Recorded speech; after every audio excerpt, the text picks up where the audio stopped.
actually prepared to debate on the budget. Now I have to make a comment.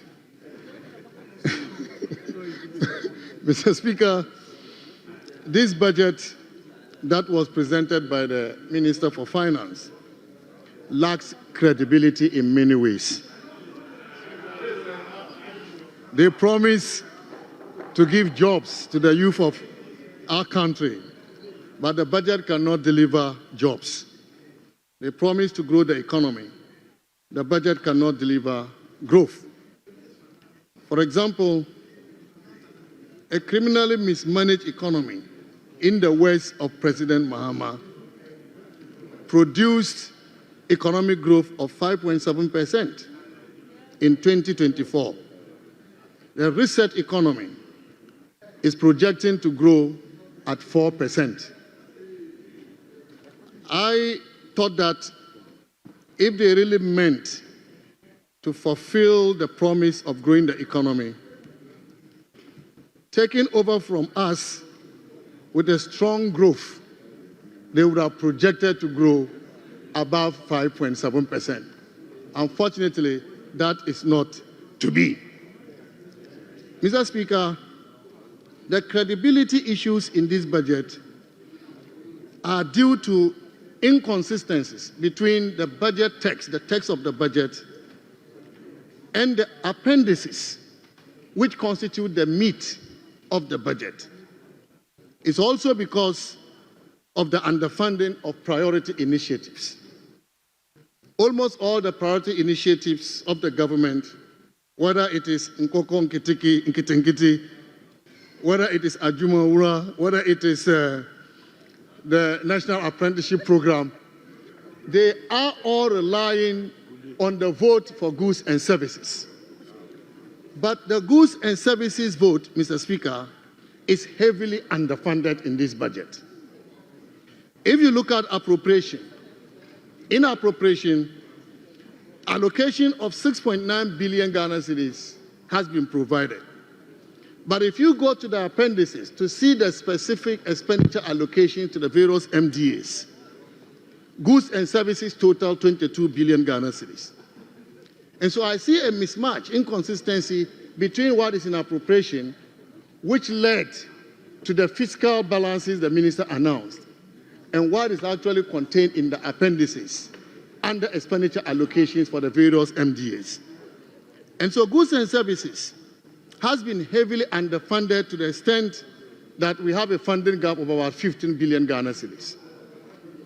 Mr. Speaker, I am wondering how the minister is going to implement this budget when you have a funding shortfall for goods and services of 15 billion Ghana cedis. And this is why I say that this budget lacks credibility. I'll give you, Mr. Speaker, and honorable members, another illustration in the area of education priority initiatives. Paragraph 374 provides for the free tuition for first-year students in tertiary institutions. The amount allocated under this paragraph 374 is 449.8 million Ghana cedis.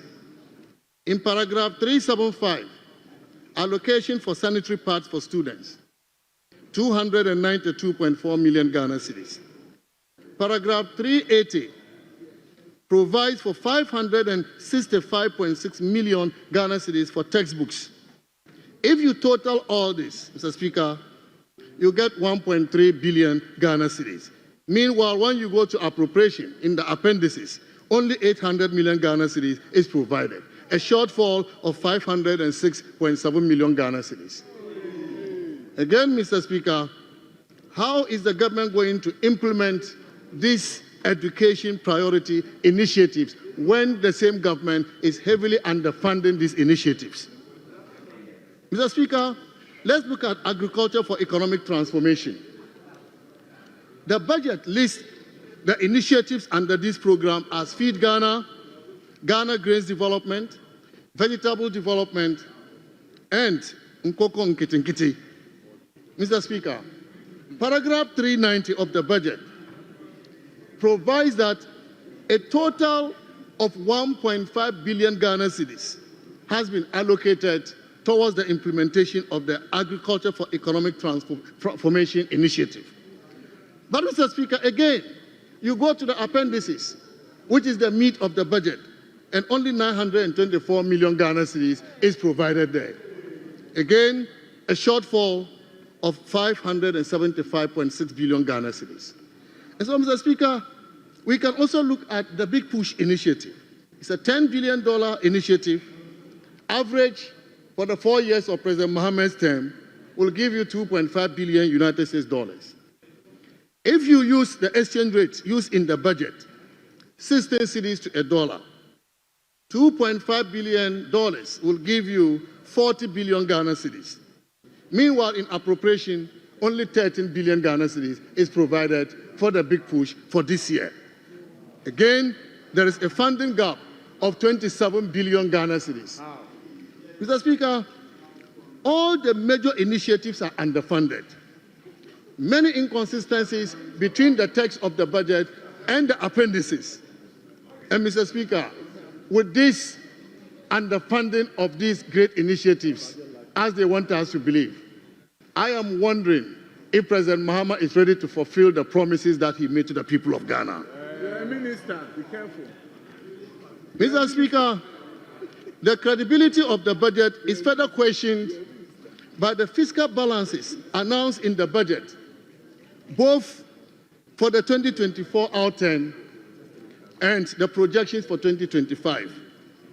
A deficit of 7.6% for the overall fiscal balance on commitment for 2024, and a deficit primary balance of 3.6% on commitment for 2024. These fiscal balances, Mr. Speaker, do not reflect the true fiscal performance of the economy. The IMF now demands, as part of the IMF program, a condition for a comprehensive audit of the famous 49 billion Ghana cedis, which the minister manipulated to arrive at the fiscal balances that he announced. Mr. Speaker, the Honorable Minister himself said in paragraph 135 of the budget. Honorable Majority Leader. Honorable Majority Leader. Honorable members, if the rule is that if the Majority Leader and the Minority Leader are on their feet, I should not recognize them. Please, let's set it out like that so that we can all go by it. But when I am advised that when leadership, Majority Leader and Minority Leader are on their feet, they must be recognized. I must do so. Mr. Speaker, Honorable Majority Leader. Mr. Speaker, the former Minister for Finance is somebody that I have respect for, and he knows that. Okay. But Mr. Speaker, to say that the minister is manipulating figures and feeding the manipulated figures to the IMF, Mr. Speaker, that is a very serious charge. It's a very, very serious charge. And I don't think he should be making such statements in a debate. To say that the minister is manipulating figures in order to derive a certain outcome is to impute improper motives and conduct Honorable to the minister. Members, so please, objection is sustained. Can you we withdraw need to that be and continue? guided by the rules. Accordingly, withdraw that and I continue, direct please. that the statement imputing that the minister has manipulated figures should be expunged from the record.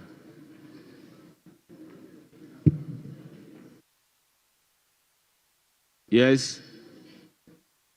Mr. Speaker, first, I want to make this plea to the House.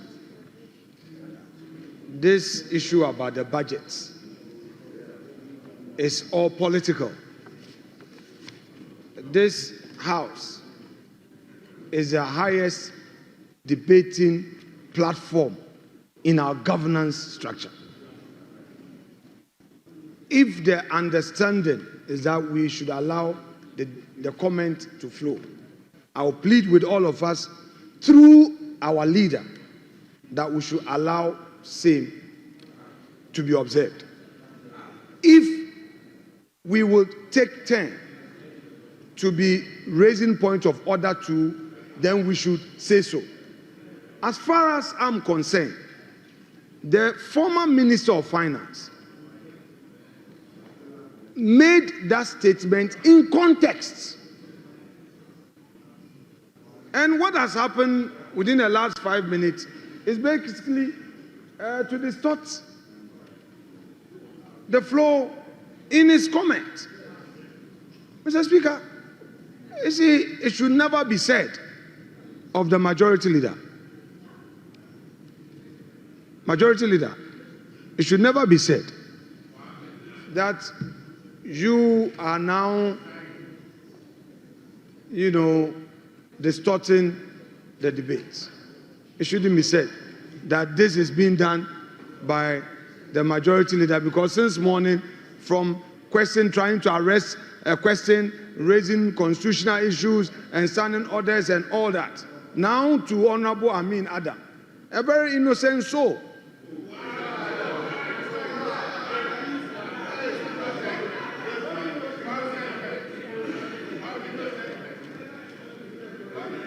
If point of order against some other persons, including myself, we will take it. But Honorable Amin Adams, a very innocent soul, he too is receiving, let me carry all the sins, but not to an innocent soul. Mr. Speaker, please let debate flow.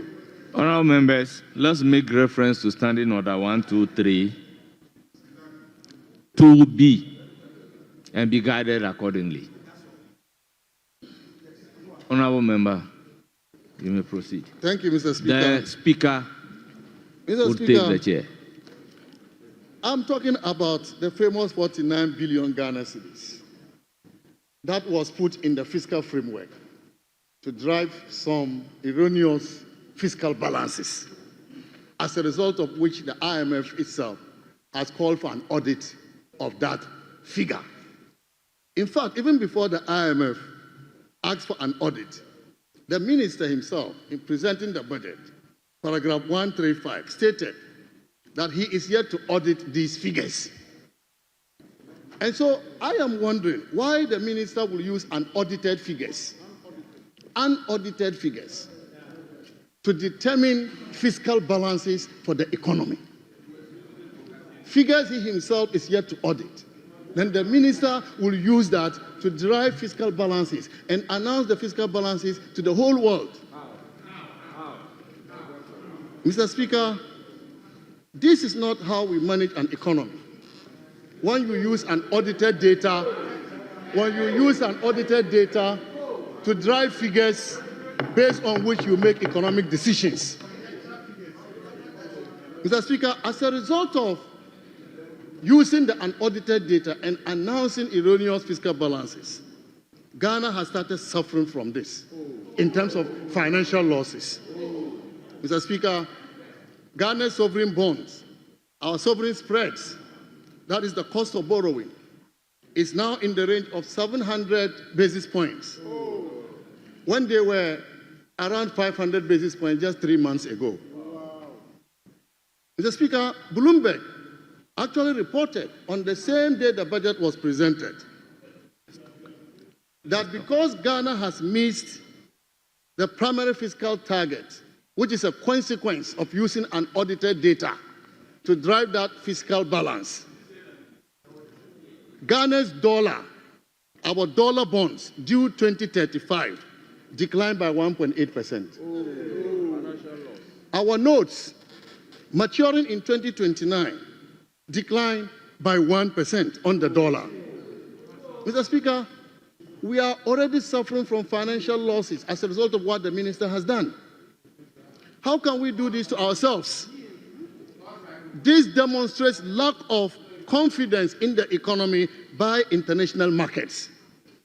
And if we have to manage this economy well, the confidence of international markets is important. Mr. Speaker, the minister stood here and declared that Ghana has breached the IMF program. I was very shocked why the Minister of Finance of Ghana would stand on the floor of Parliament and declare that his country has breached an IMF program when the IMF itself is to start the conduct of the review in April this year.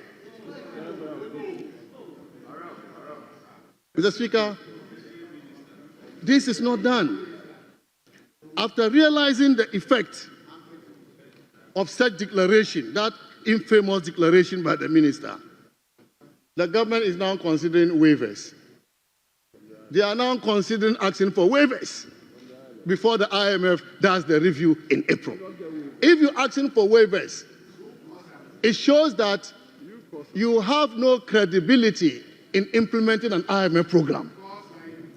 It means that you are failing in implementing an IMF program. That is why you are asking for waivers. But we know why they're asking for waivers, because they still want the review to happen, because they need the IMF money. If you take the budget on the financing side, for example, Mr. Speaker, the budget projects to receive $720 million from the IMF and $600 million from the World Bank, which are tied. But what the minister also does not understand is that it is not only the money that will come from the IMF and the World Bank. The reliefs we got as a result of the skilled negotiations we did with our international Eurobond holders, $4 billion in outright debt cancellation and $7.5 billion in debt service relief will all be lost to Ghana. This is why the minister, after declaring that Ghana has breached, is now thinking about applying for waivers, because they know the implications of what the minister has done. Mr. Speaker, this will be in addition to the policy credibility Ghana will lose of breaching an IMF program, an important yardstick for attracting international investors into our economy. Mr. Speaker, what the minister has done is just put Ghana in unnecessary challenges. And as we often ask, who will bear the consequences? It is the people, the very people who have voted for them to come and solve problems. It's the very people, innocent Ghanaians, who will suffer from this. Mr. Speaker, when we look at revenue performance, in 2024, Honorable Minister, conclude. In 2024, we achieved a nominal growth of about 8 billion Ghana cedis.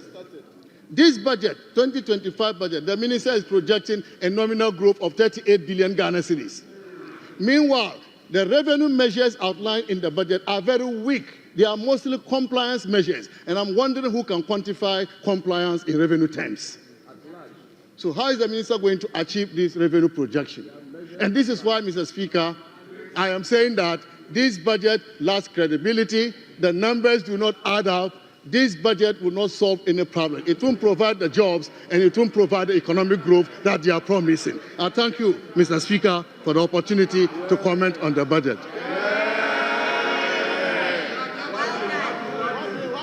Honorable members, order. I proceed to give the floor to Honorable Azika Dongo. Honorable Azika Dongo, thank you very much. You have 15 minutes.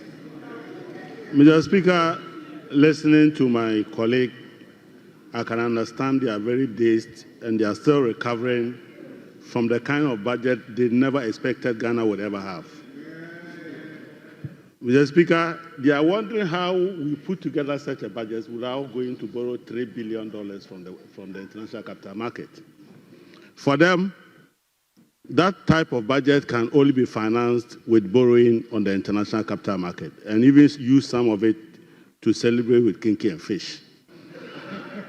So we have come to teach them how to run an economy properly, so to speak. In fact, at some point in time, I was almost going to ask MTN to audit their books whether some of the quick loans have not found their way to these people. Because they were so loan-driven that they didn't know that you could manage an economy from generating internal resources. But, Mr. Speaker, in 2019, the government of Ghana, led by Ken Ofori-Atta, the then finance minister, went to the IMF after he failed to meet the performance criteria and applied for waiver for the non-observance of performance criteria. So if we have those people who have ever asked for waiver for non-compliance with performance criteria, there they are. They did it in 2019. So in 2019, they did not end the program. They ran away from the program by asking the IMF to forgive them because they simply didn't have what it takes to complete the program. That is what they did. But Mr. Speaker, audited financial data. When did we ever come here to present a budget with audited financial statements? When you come here to submit a budget, you normally will come here in November. I'm saying that you normally will come to this house with your budget in November. The financial year wouldn't have even ended for you to even audit. And you have been doing that for 8 years. And today you are asking that we should have come with audited financial statement before we can declare the deficit that we inherited. What type of logic is this? Where does that happen? I don't know when that started happening. So, Mr. Speaker, our situation, our country has been messed, and we are doing a lot of work to bring this economy back on track. Mr. Speaker, when you inherit an economy that is a galamsey economy, you inherit an economy that has borrowed up to the roof and declared bankruptcy. Mr. Speaker, you need to do a lot of heavy lifting in order to put the economy back on track. You don't generate growth when you are doing heavy lifting. You do that when you have reset the economy, then the economy will be on the path to growth. So wait until the following year, you will see when the resetting starts working, that the economy would overperform. In any case, when they believed in their economy, they budgeted for growth of 3.2%. That was the budget you brought here. So why are you speaking to outturns? Wait till the outturns come and you will notice that we may likely achieve a target of more than 4%. We are being cautious because we understand the amount of heavy lifting that we need to do. Mr. Speaker, they are surprised that we are running an economy where we understand that as social democrats, you don't take money from the poor to take care of the rich. So when they were taking money from the poor, Ghana now has a president which is very empathic, a humane president who says the poor has been shouldering the development of our country, so I'm going to give you respite. So here, today, you will find that we are abolishing all those taxes that you impose on the poor. E-levy is no more. We are abolishing e-levy. And tomorrow, he will be with me to move the processes towards abolishing that tax so that His Excellency can sign it into an act and repeal it. Mr. Speaker, we have a country where the government of the day was looking in all places for taxes. Every least excuse, they will impose a tax. They said there is Bola sitting at Nima, sanitation tax. They said there's a disease called COVID-19 tax. The people of Ghana are very lucky. By now, we have been hearing deportation from the United States levy in our country. The war of tariff, the tariff war, we have been hearing tariff levy because our economy is suffering from Donald Trump. But here, Ghanaians don't even know that there's a tariff war.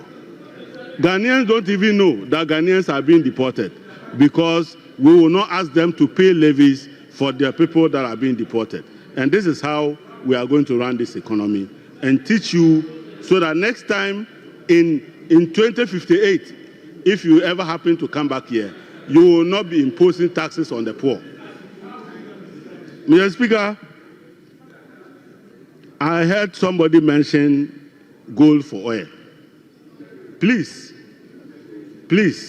and please, this is the last time you should even attempt to talk about gold for oil. I'm surprised that as a government, we decided to carry the risk of everybody onto the Bank of Ghana. So the Bank of Ghana was losing money from price fluctuation in the purchase and sale of gold. Then when we gave it to BDCs and BOST, the leakages and the losses on fuel, Bank of Ghana was bearing it. Exchange losses, Bank of Ghana was bearing it. The net effect is that our net worth at the Bank of Ghana is now 73 billion Ghana cedis.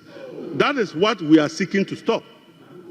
That is what we are seeking to make the people of Ghana know how the best people who manage economies operate. You can't take a bank with stated capital of 10 million and generate a deficit of 73 billion and still counting.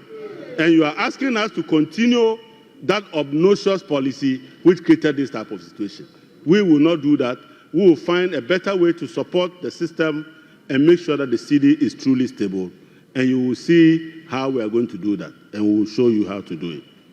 Mr. Speaker, I heard him talk about the budget allocations for education. We were in this country when a government refused to provide textbooks, but rather teaching our children PASCO. You go and buy past questions for our children. So chew, pass, and forget. Our children were learning past questions here. The minister is bringing interventions that will bring critical learning and critical training of the brains of our children. We are providing enough textbooks and not past questions. And you should be praising us for that. The people who capped the GET fund are today asking the minister who is uncapping it how much money he will make from the uncapping. You are not even ashamed. Who capped it? When you were having this red, gold, green in our secondary schools, and our children were lying and sleeping everywhere on the corridors, you were rather centralizing GET fund money and sending it to the government so you could construct a hole just behind here called the National Cathedral. You were taking the money from GET fund just so the president can fly a private jet. And we are making sure that those monies are spent properly, and you are questioning that also. But Mr. Speaker, we live in a country where a minister of agric that was supposed to be growing rice was importing polished rice. Where is my good friend? When he launched the Planting for Food and Job 2, he rather was importing polished rice from China. What type of ministry is that? You are here complaining that we have not made enough allocation when you were making allocation to import polished rice. I mean, I have never seen a group of people who are never ashamed of themselves. That a Minister of Agriculture was now at the forefront of importing and distributing rice at Makwala. Please, we are resetting this country away from importing rice to growing and producing rice. Don't you like that? Mr. Speaker, I heard my good friend talk about Nkukon Ketenkete. We are not only doing Nkukon Ketenkete, we are also going to do Nam Ketenkete. We want to process the chicken so that we will reduce the import bill of $300 million that we are using to import chicken. And you should be praising the president for such a wonderful policy. Mr. Speaker, this budget is a budget for the poor and the downtrodden. It is a budget that is making the people with disability laugh because for the first time, they can have access to tertiary education whether they have the funding or not.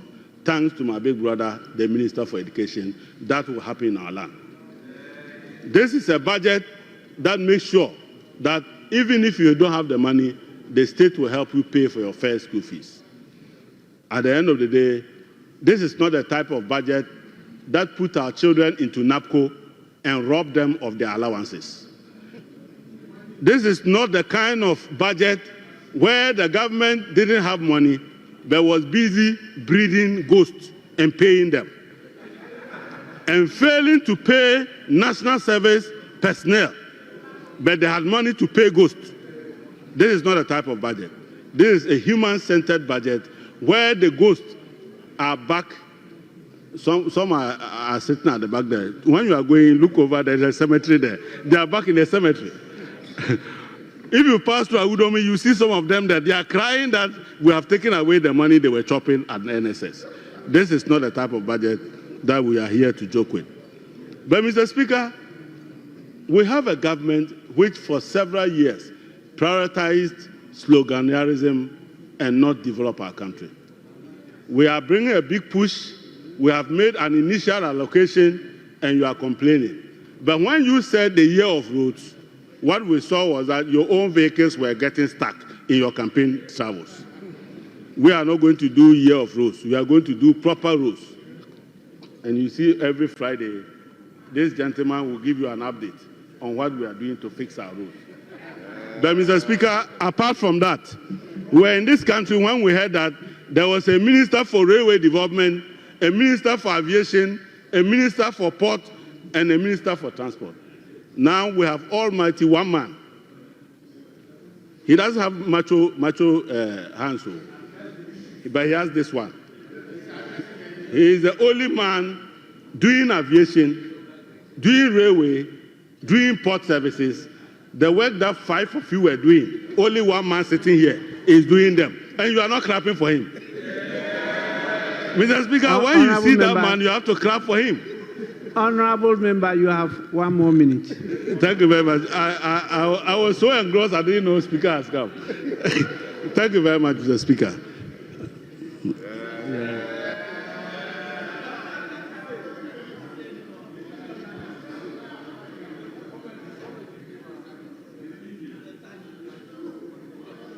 I said you had 1 more minute, but we are happy you have concluded.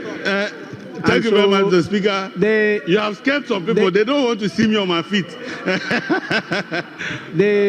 Honorable Habib. Please, I haven't resurrected you. We'll go to the next person, and I'm informed the next speaker is Honorable Abina Osei Asare. And you also have, is it 15 minutes? That's what is on the paper here. 15 minutes, 15 minutes. Thank you very much, Mr. Speaker, and I'm really delighted to see you in the chair. You see how my brother was struggling to debate on their own budget. Clearly, you now understand that there is a big problem. Mr. Speaker, just last week, my own friend and brother, Honorable Ato Forson, came to the House to paint a very gloomy picture of the economy, forgetting that we all live in a global village. And so whatever happens globally also affects Ghana. Mr. Speaker, in the year 2021, the world's economic growth rate declined from 6.3% to 3.2% in 2024. Advanced economies also saw their economies declining from 5.5% in 2021 to 1.7% in 2024. And here comes Ghana, who is also part of the global economy. We saw our economy coming down from the 5.5% in 2021 to 5.7% in 2024. Instead of acknowledging this, you come and then you paint a gloomy picture, Mr. Speaker. Mr. Speaker, clearly, Ghana is the envy of the advanced economies and the world at large, with a growth rate of 5.7%.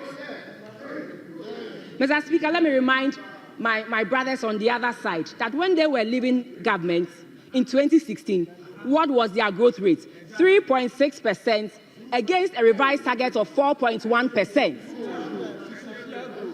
Mr. Speaker, when you also go to page 8 of the budget, in page 8 of the budget, the minister acknowledges that inflation is a real concern in the ECOWAS region. And Ghana is also part of the ECOWAS region.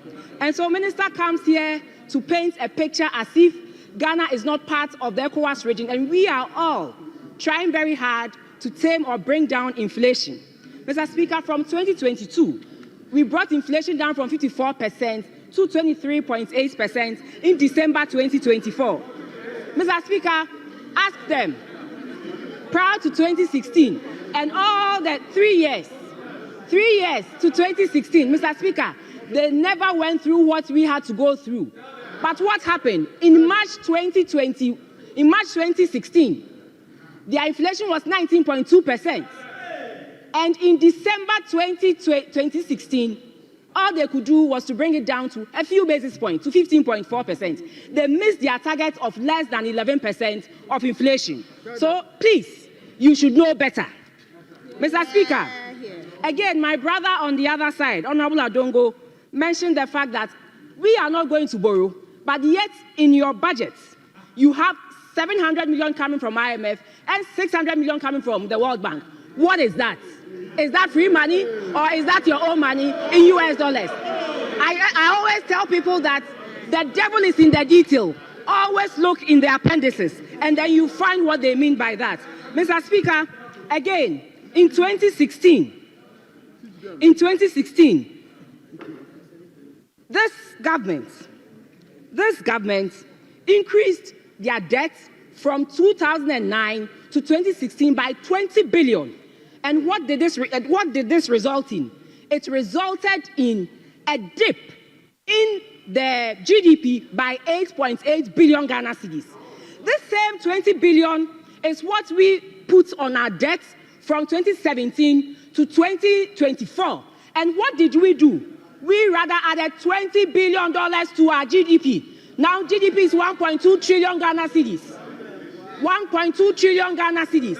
I know they always come up with one thing or the other, but facts are sacred, Mr. Speaker, and it has found its way in their budget. Mr. Speaker, let me come to one thing that is really of a bother to me. I heard my former minister talk about it, and I also want to talk about it. That is the issue of expenditure. Mr. Speaker, they presented to us, to the people of Ghana, that this government is a government that was going to rationalize expenditure and cut waste. But Mr. Speaker, they should tell us, where in this budget have they rationalized expenditure? Where in this budget have they cut waste? Rather, they have sought to add 43.5 billion Ghana cedis to the expenditure budget. This is not Abna saying it. This is your budget speaking to that. Mr. Speaker, they are hoping that at the end of appropriation, we will give them the permission to spend 290 billion Ghana cedis. When, Mr. Speaker, this year is not an election year, so there are certain expenditures that they are not going to incur. We, in an election year, did an appropriation of 250 billion. So when you come and you tell Ghanaians that you are rationalizing expenditure and you are cutting waste, what are you doing? Nothing. Mr. Speaker, again, to be honest with you, I was hoping that the NDC would take advantage of the goodwill that the Ghanaians gave to them and voted massively for them to really show us some real cuts that will promote fiscal discipline and endear economic growth. But what have we seen? Spending spree, Mr. Speaker, spending spree. Most of it is being seen in fattened salaries at the office of the president, Mr. Speaker. Mr. Speaker, I was hoping that they will come and then claim the waste in the system. They claim there was waste in the system in 2024. So I was hoping that they will come and cut things and make sure that the people of Ghana, get what is due them. But Mr. Speaker, what do we see? We see 2.7 billion increase in the office of the president's salaries alone. And then they want to explain it away with the fact that it is Ministry of Information that they added. There's 76 directors and staff that they added from the Ministry of Information that has resulted in that huge 2.7 billion allocation to them. But Mr. Speaker, facts are sacred. When you look at the budget for OGM in 2024, SIGA was part of OGM. The Internal Audit Agency was part of OGM. Mr. Speaker, Scholarship Secretariat was part of OGM. There were quite a number of ministries as well as the development authorities. They were all part of OGM. But today, they are no more under OGM. So you ask yourself, all these ministries have been scrapped or agencies have been taken. How come you still have 2.7 billion under Office of Government Machinery? Mr. Speaker, they also explained that they added Ministry of the National Security Ministry. But Mr. Speaker, in 2024, the compensation for national security was 1.28 billion Ghana cedis. So that assuming that you add your 10% to it, give or take, let's say it comes to 1.45 billion, and you add the existing 326 million to it, you still have $1 billion to explain to Ghanaians. Mr. Speaker, is this the lean government that the president talked about? That's fine, okay, to the optics, I will reduce the number of ministers I nominate to the optics. But in the real deal, I will fatten the salaries of my officials and make sure they live well at the expense of other Ghanaians. Mr. Speaker, again, let me also speak to the fact that the big push and other initiatives, Mr. Speaker, there were already existing initiatives that I believe if this government had continued, it would have served a very good purpose. One is the Youth Start. The Youth Start was an initiative that was addressing problems of the youth and the SMEs. And they were adding on to growth because they found themselves in the productive sector of the economy. But Mr. Speaker, funds have been taken from Youth Start and they have been given to the National Apprenticeship. Funds have been taken from 1D1F, which was allocated just 120 million in 2024 to help boost the economy. And we have given National Apprenticeship 300 million Ghana cedis. You ask yourself, look at the amount of jobs, the number of jobs 1D1F provided, more than 200,000 jobs. These are permanent jobs. And then we are now going to do what? Spend 300 million for National Apprenticeship, where after the apprenticeship, where are they going to find the jobs, to engage in? Mr. Speaker, so this is what we say, that it is not about cutting expenditure, but rather promoting wasteful expenditure. Mr. Speaker, one thing I also find interesting is that my people on the other side, and they come up with fanciful names for some existing initiatives. Mr. Speaker, everybody knows the year of return in the diaspora. It's a big thing.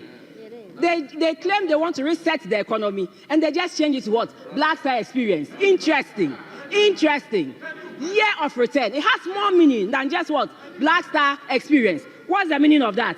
Mr. Speaker, before I sit, I also want to talk about the fact that the minister raised concerns about the state enterprises and the fact that they should do more to make sure they encourage reforms and make state enterprises fit for purpose. So I was thinking that just as they saw the National Apprenticeship as a very important thing and gave it 300 million, they would have also given SIGA, which is the agency to take care of state-owned enterprises, some money. Mr. Speaker, in the budget, it is just 50 million Ghana cedis. Meanwhile, we have close to 2.7 billion Ghana cedis at the office of the president. How then do you want the state-owned enterprises to reform and then to function as they are supposed to function? Mr. Speaker, I also heard my brother on the other side say that, oh, they are social democrats. Yes, social democrats government. Mr. Speaker, social democrats, you are supposed to make the poor and the vulnerable the heartbeat of all your policies. But what do we see here, Mr. Speaker? Clearly, in the 2024 budget, Mr. Speaker, for human trafficking fund and the domestic violence fund, we gave 2.7 million Ghana cedis for the domestic violence fund. Ask me how much they have allocated for this. A social democratic party, they have put in just 337,000 Ghana cedis. A social democrat, 337,000 Ghana cedis. I thought your heartbeat was the poor and the vulnerable, Mr. Speaker. And then when you go to the human trafficking fund too, they reduced it from 2.41 million Ghana cedis in 2024 to an abysmal 497,000 Ghana cedis. And Mr. Speaker, they claim they are social democrats. Is this champagne democrats or what, Mr. Speaker? They have to come again. They have to come again, Mr. Speaker. Mr. Speaker, one other thing that I noticed that was missing in the minister's speech, because usually all ministers do that, is to give an update on the sectorial performance of every ministry. But this was absent because what? The minister feels that if he should come and update Ghanaians on all the positive influences, the positive policies that you have churned out, it will erase that notion that they've been trying to build. That notion that this economy is not performing, the notion that this economy is dead, it will erase that notion. And so he decided to avoid the updates. And majority leader is saying us that the sector ministers will come and update us. We had wanted it in the minister's speech as well, because that is what has been done, or that is what is done every day. Mr. Speaker, yes, in conclusion, I just want to say that ultimately they failed to recognize in their updates that we moved GDP from 219 billion Ghana cedis to 1.2 trillion in December 2024. Mr. Speaker, they failed to recognize that we invested and connected 276 communities to the national grid in 2024. Mr. Speaker, they failed to recognize that we completed 1,072 units of affordable housing with the TDC. Mr. Speaker, they failed to also let Ghanaians know that we invested in the phase 2 of the Temamoto Way roundabout, and also we invested in the construction of the flyover and the flyover that leads to East Legon and the Spintex Road. Mr. Speaker, they failed, but Ghanaians have seen all that. So, Mr. Speaker, finally, I just want to conclude by saying that isn't it a shame, Mr. Speaker, isn't it a shame that the policies that they talked about so much, the 24-hour economy, did not find any meaningful expression in this budget. Rather, we are being told to go and come back again, and that we should give it another week to bring it back. And Mr. Speaker, isn't it scary that no feasibility studies has been done, yet government decides to push our oil revenues close to 13.8 billion, our oil revenues and our mineral revenues, 13.8 billion, to a policy that, Mr. Speaker, they did not bring any framework for us to implement it. Rather, for the oil revenues, Mr. Speaker, it was funding free SHS. It was funding the second phase of the motorway. It was also going to fund the Agenda 111 that they are refusing to talk about. Mr. Speaker, so you ask yourself, clearly, this budget is all talk and nothing. Thank you very much, Mr. Speaker.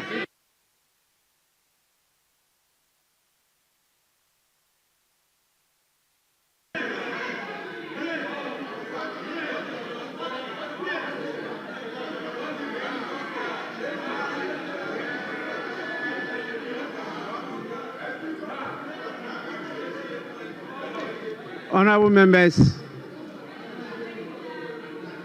members, let me remind you that the Right Honourable Peter Alajite ruled that the use of the word shame is unparliamentary.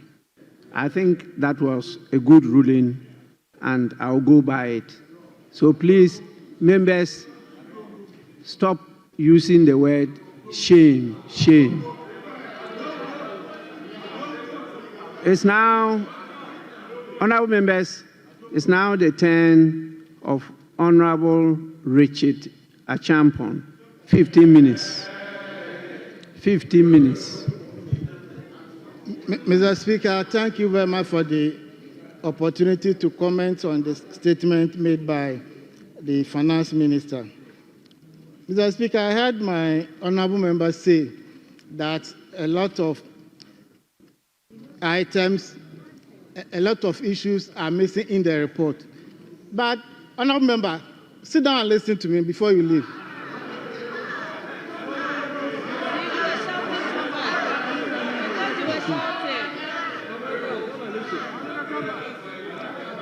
Mr. Speaker, the honourable member failed to tell this out that Bible quotations are also missing in the budget. Did you find any Bible quotation in the budget? And the honourable member told this house that we said we are cutting waste, but it can't find any expression in the budget. Mr. Speaker, if you had 123 ministers and if you reduce it to 60, a difference of 63 ministers, go and check the overhead expenditure on them. 63 ministers. How much you guys spent on 123 ministers? Was it not a wasteful expenditure? We have a government who will not spend money to dig hole in the name of National Cathedral. We have a government who will not fly with a chartered flight with other friends. Other friends. And you know what I'm talking about.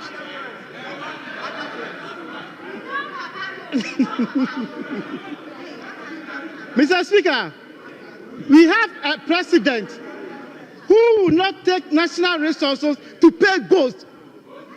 You're not paying ghosts here. You spent money to pay ghosts.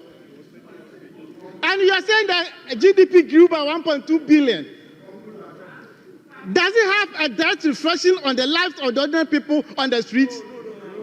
So what's the meaning of 1.2 billion GDP that you're talking about? If you have a growth of 1.3 billion or 1.2 billion, there must be a physical manifestation, Mr. Speaker. The people in the country must live good. But what do we see on the streets? What do we see? Everywhere poverty. The minister came to this house, announced to us to abolish about 5 taxes. The only thing the minister failed to abolish is New Patriotic Party.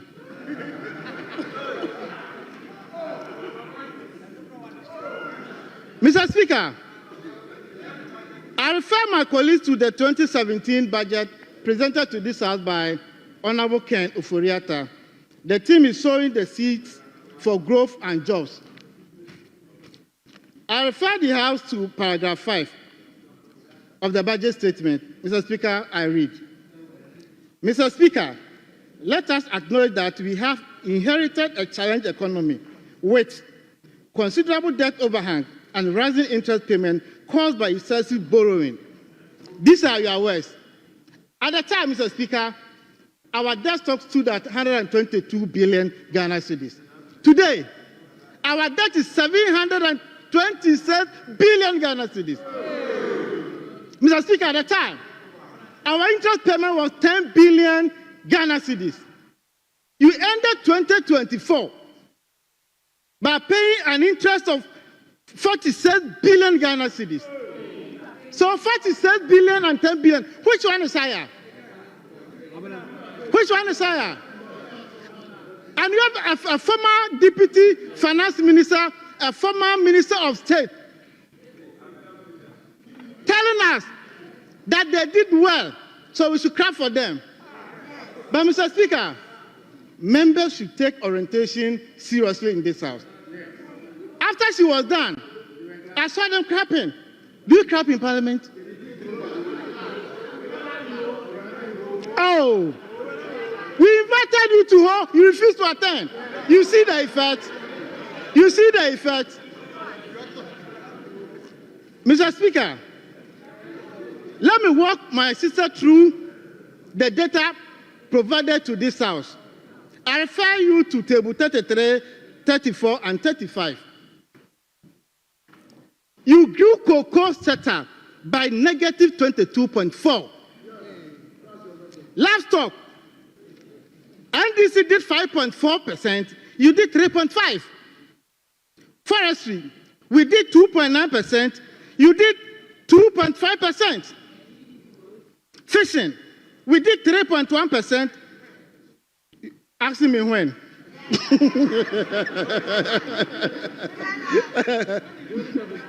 Manufacturing, Mr. Speaker, we did 7.9%, they did 7.8%. Financial and insurance activities, we did 8%, you did 1.5%. This is your scorecard. And you are here, want us to clap for you. We can't do that. The results is the 88 that you have over there. The people of this country saw your performance. You started from 169, you came to 137, and now you are 88. 2028. only 5 seats will be remain here. 5.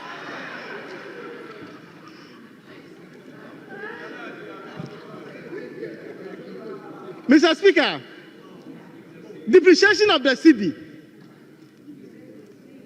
By the end of 2016, and NDC, it was 9.6%. In 2024, the cedi depreciated 19.2%. From 9.6 to 19.2, and they want us to clap for you. Mr. Speaker, inflation stood at 15.4%. Just recently, 23.8% inflation. And you have the boldness to even talk, organize press conference. Mr. Speaker, sometimes I get confused when I hear them speaking. I will not use some of the words my sister used. Mr. Speaker, I also hear them say that they left 4 months of import cover. Mr. Speaker, you are not paying your debt. Interest and principals have been deferred. And if you are not paying your debt, won't you have reserves? Go and pay the debt and see. Go and pay the debt. You suspended payment of interest and principals. You are here bragging that we left 4 months import cover. Take off the payment of interest and principal. You will see your level. Mr. Speaker, I refer the House to table 13 at page 13 and 14 of the 2025 budget.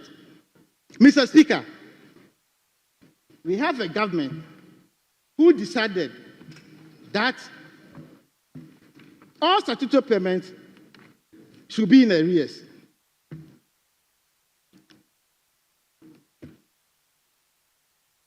I refer the House to Appendix 2A, Mr. Speaker.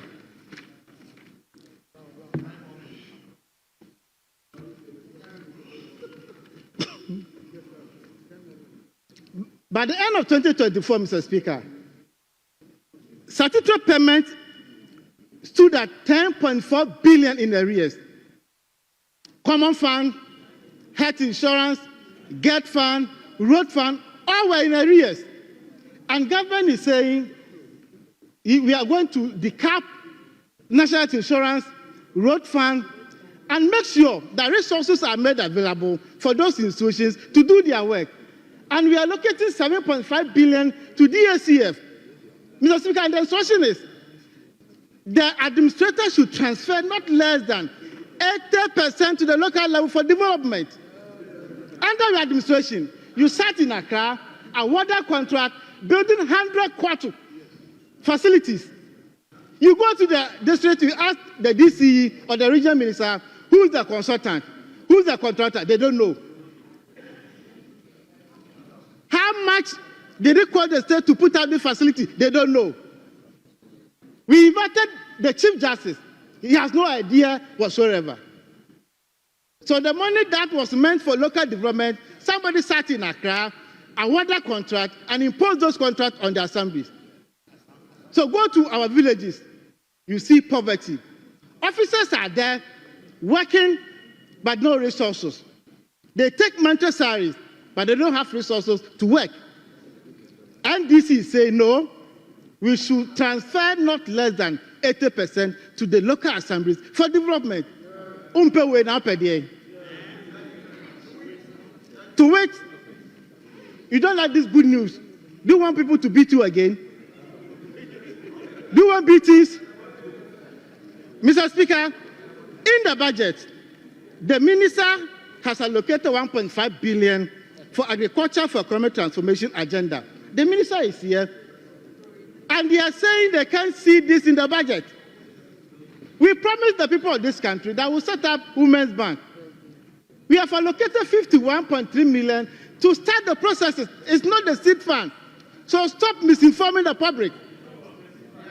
Mr. Speaker, we have allocated 300 million for National Apprenticeship Program, 100 million for Jumawura Program, 100 million for National Coders Program, 100 million payment to assembly members. We are paying allowances for our assembly members so that they can also do their work effectively. And this is for the first time in the history of this country. Mr. Speaker, we have allocated 292.4 million for free sanitary pad distribution to our young ladies. And you hear them say, NDC should mention one social intervention program to the good people of this country. We were distributing fertilizer free of charge. Is it not social intervention? You came and sold the fertilizer to the farmers. It's only under NPP that donkeys will smuggle fertilizers to neighboring countries. Donkeys.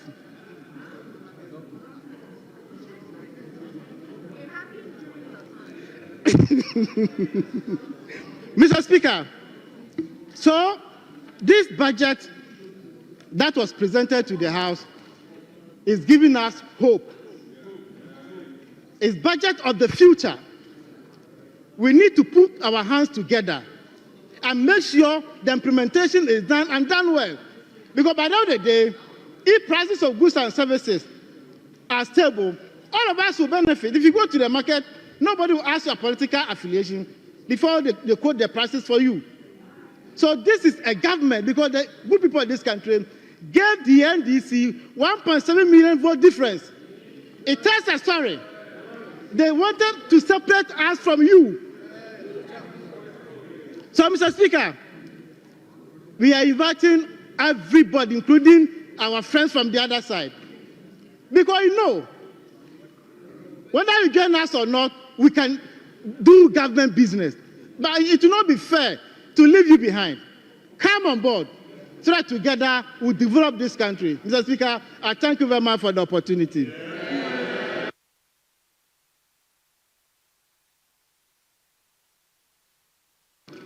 Yes, honorable members, it looks like the 15 minutes is on the high side.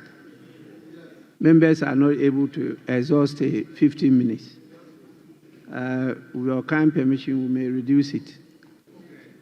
Because he has about 4 more minutes, but he's finished. The same for the earlier ones. But we'll move now to Honorable Dr. Stephen Amwa.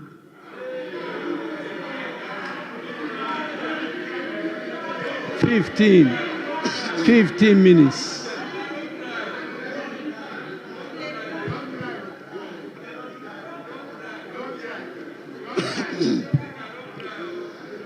Mr. Speaker, I thank you for this prestigious opportunity.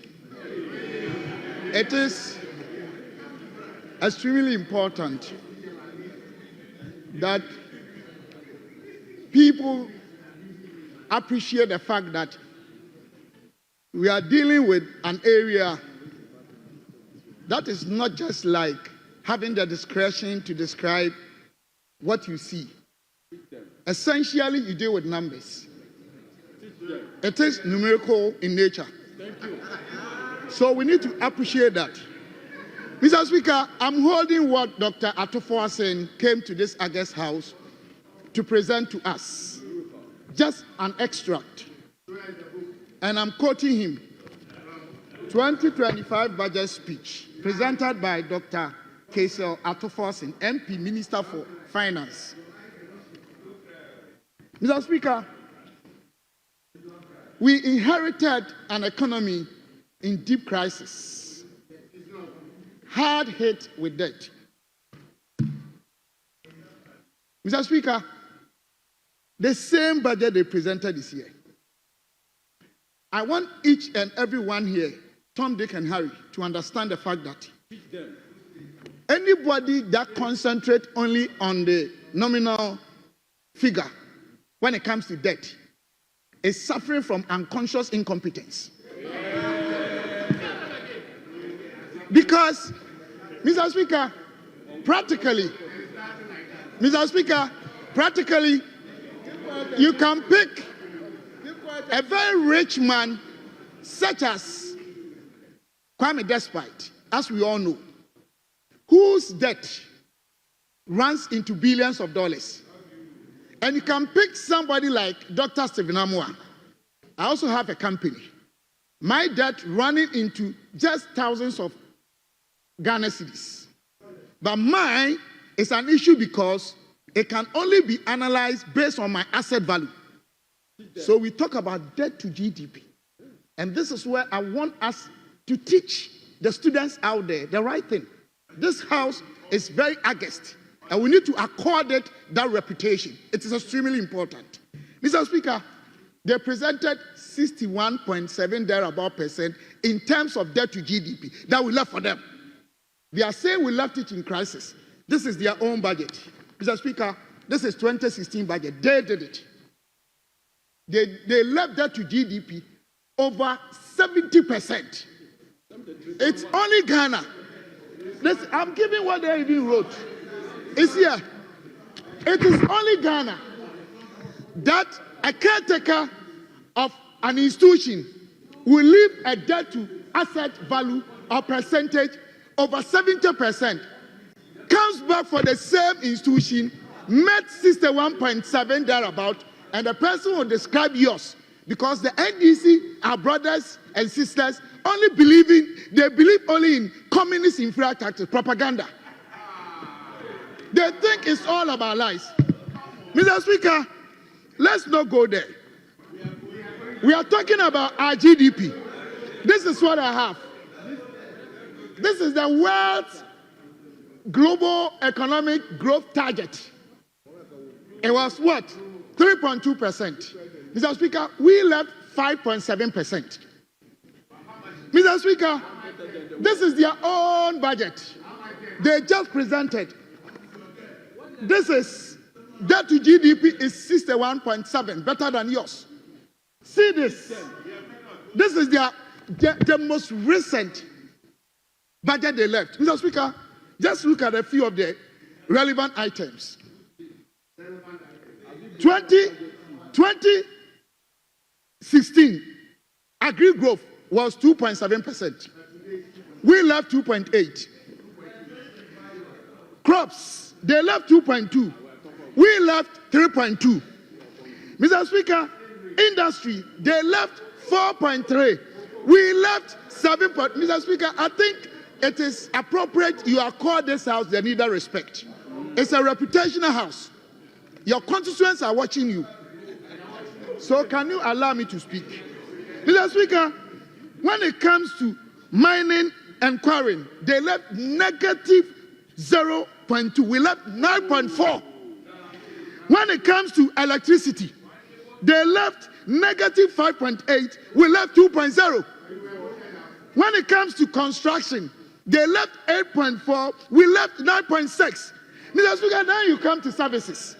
They left 2.8. We left 5.9. Then you come to trade, repair of vehicles, household goods, negative 0.4. We left 3.6. You are telling us, this is from the NDC. This is NDC's own data. It's not from NPP. You brought it. So if it's not correct, tell me. I don't think you are deceiving us. For once, I trust your work. Mr. Speaker, you come to information and communication. They left 5.6. We left 15.8.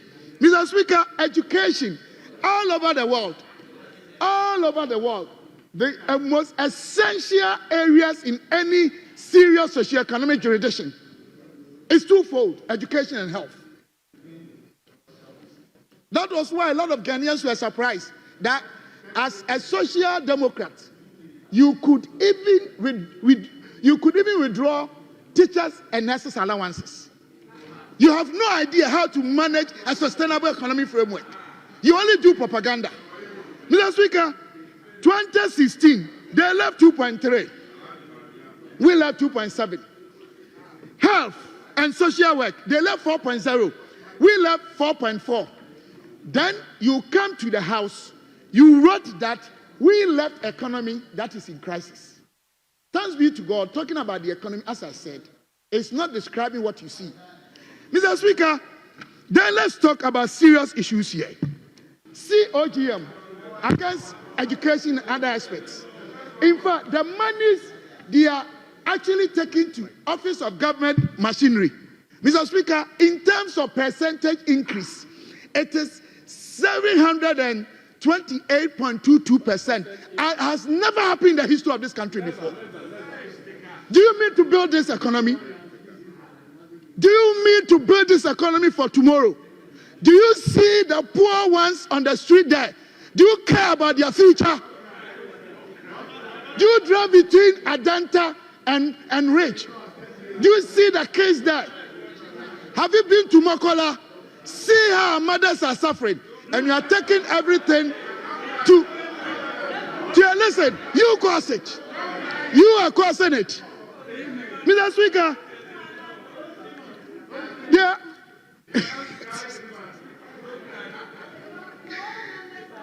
Mr. Speaker, then we want to come to taxes.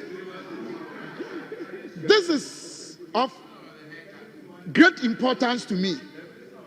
It looks as if politics is driving all of us to the extent that we don't even care about our fiscal policies or frameworks. The NDC guys, my brothers and sisters, make arbitrary decisions in managing our fiscal space. So they say anything, they quote anything, they decide, they've forgotten that managing tax policies are calibrated in nature. You look at the relationship between the elementary or the fundamental or definitional elements of your fiscal space, then you decide to increase taxes, reduce, or even maintain what you have. I don't think they do any serious econometrics or mathematics. They just wake up and they say, we are increasing this, we are increasing that.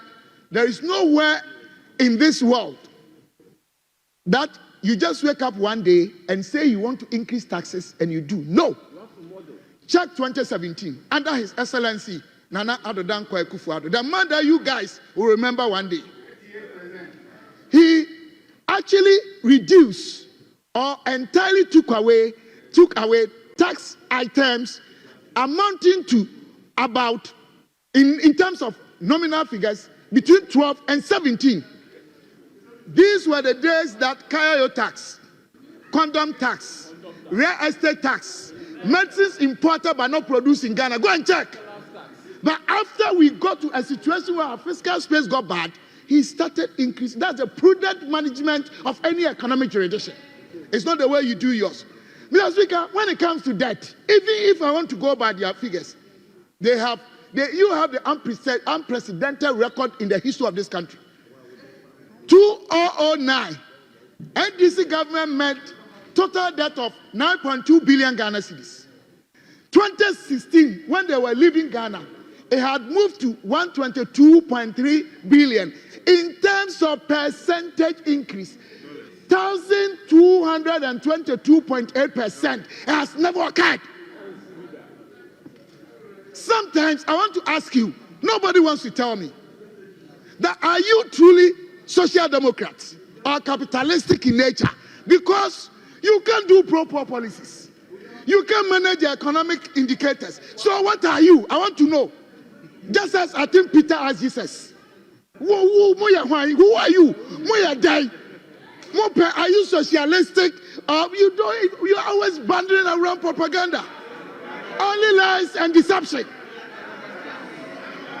Mr. Speaker, name all the pro-poor policies in our country.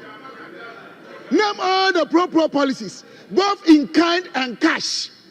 Any pro-poor policy of national tenacity and international reputation, you cannot dip your hand in it. Even in this very August house, when we're passing national health insurance, you run away. Only for you to come back and say you started it. When it was Roman Catholics that had started that as a pilot project in Nkrumah and Techiman. Every day it's about propaganda.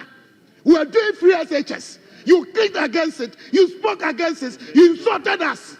When you realized that Ghanaians were buying to it, so we want to do it incrementally. Mr. Speaker, they only added 25 million that year to the education budget. The fact is, NDC has to be dissolved. You have to be dissolved. It's not about numbers. You have to be dissolved. Because we are talking about quality numbers. See, our numbers are small, but quality, minority. Mr. Speaker, for this, I respect that I won't say it, but I'll tell them out today. Mr. Speaker, let's come to this, something they call 24-hour economy. I've conducted my own research. I've collected primary data from them. I've asked 31 NDC MPs. They all give different definitions. One policy, in terms of definitions, infinite. The fact is, the NDC guys do not stay down, sit down, analyze things before they come out. What is 24-hour economy? They have no idea about what they want to do. Mr. Speaker, what we want to tell them is that Ghanaians, Ghanaians have regretted. Ghanaians is soon. And never prices of fuel. Honorable member, Mr. Speaker, your leader is up. I just want to listen to you. Mr. Speaker, stop your work for me. I have your clock. I've stopped it. Don't worry. Yes, please. Mr. Speaker, he said he interviewed 31 members of NDC MPs and who did not understand what the 24-hour economy is. So, Speaker, that is not fair because you cast doubts on the integrity of the entire membership of the NDC caucus. You can engage in your debate, but clearly you haven't conducted any interviews. If you conducted interviews, mention the names of the MPs. It's not fair to this side for that particular statement to be allowed to stand. You can say all the lies you have said. I don't have a problem. But to add this one, I think that it shouldn't be accepted, Mr. Speaker.